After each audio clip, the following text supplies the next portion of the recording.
आम्हाला ही घटना प्रसारमाध्यमांच्या माध्यमातूनच कळाली। आम्ही तात्काळ मनसेचे नेते माजी आमदार राजूदादा पाटील यांनी आम्हाला तशा सूचना केल्या की या घटनेमध्ये लक्ष घाला आणि त्या अनुषंगाने आम्ही आज पोलीस स्टेशनला इथे विचारणा करण्याकरता आलेलो। तर 24 तास उलटून गेले तरी पण अद्याप अजून अरेस्ट केलेला नाही आहे। आम्ही पोलिसांना विचारणा केली आणि आम्ही आमचे सोर्सेस वापरून पण या आरोपीच्या मागे शोधावरती आहोत आणि जर आम्हाला हा आरोपी ताब्यात मिळाला तर आम्ही तो पोलिसांच्या ताब्यामध्ये देणार आहोत।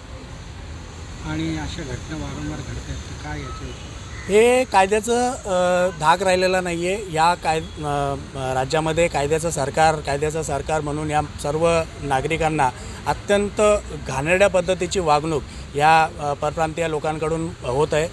खरं तर महाराष्ट्र नवनिर्माण सेनेकडून हा इशारा समजावा त्यांनी।